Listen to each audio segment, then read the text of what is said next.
Hi, this is an example of an absence map created using Power BI with data from your school management information system. In this case, it's SIMS, but it could be any. It could be Arbor, it could be Broncom, it could be any of the leading pupil databases. But the idea of this absence map is to give a professional in your school all the information that they need to understand and locate where your pupils are absent. So what we've got here, first of all, is a means of selecting a date. So we can choose, if we wish, just to have a look at absences that have happened over the last day, over the last week, over the last month, or over the last year. If we prefer, we can even pick a specific date in a specific term. So for example, here, what I'm doing is I'm selecting the 8th of January. There we go, the 8th of January of this year. So I'm just looking here now in this absent pupil list. This absent pupil list is giving me a list of all the pupils who are absent on this one date in January.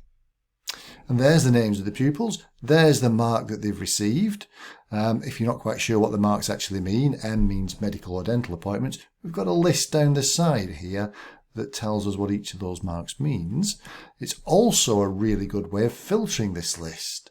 So if I'm not interested in every single mark here, maybe I'm just interested in pupils who are excluded, none on this particular day, or perhaps pupils who are just registering an illness. There's all the pupils who were ill on this one particular day, and it tells us at the top here which day we're actually referring to, so it's nice and clear exactly what date we've got here.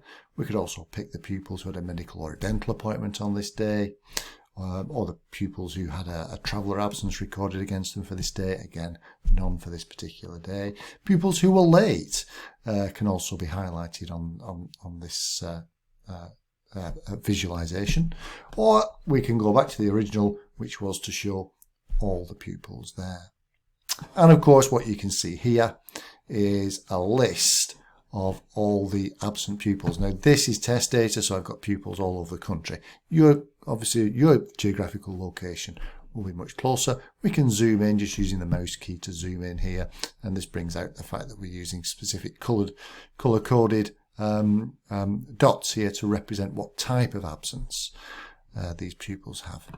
It's wise to point out that this is based on postcode in this particular analysis, and of course you can have two pupils from separate households living at the same postcode if they're neighbours or near neighbours. So that's the only thing you need to be aware of. What this report also has, and what I think is very important for this report, is a view that responds very well to small devices.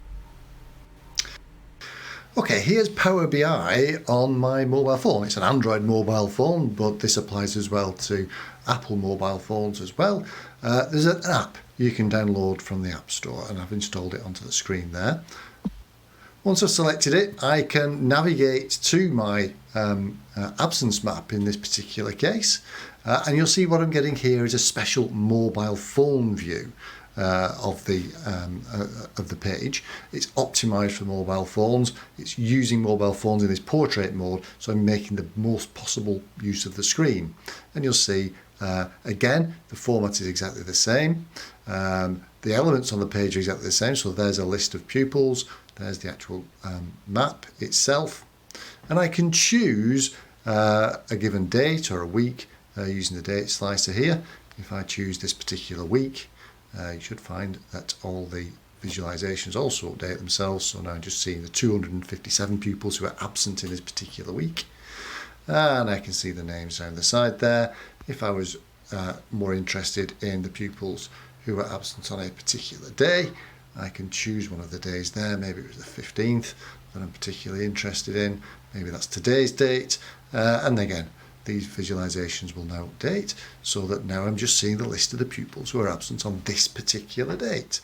And if I want to look for a particular pupil, I can highlight Cassie here, and the graph, as you can see underneath there, automatically updates itself so they can see where Cassie lives, and now Antonio lives, and now where Ben lives. And I can deselect them as well once I'm happy that I've understood exactly why they were absent. The other nice thing about these, about Power BI and the app, is that if I turn my mobile phone into portrait mode, you'll see that the format of this particular graph changes, and now what I've got is something that is much more similar to the format that I would expect to see if I was on my computer back at home or wherever. Various other things you can do with the app. I'll just go back up to landscape mode here, portrait mode rather.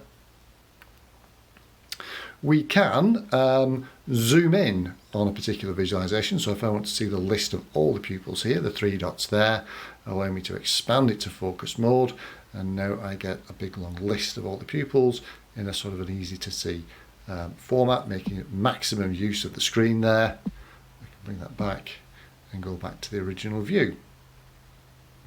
Other things that I can do in here, I can share this report with other people, I can add it to a favourites, I can click the refresh button, so if there's been any updates in my absence it will pick up the very latest updates. So hopefully that gives you a rough idea of what you can do using the app and specifically the absence map.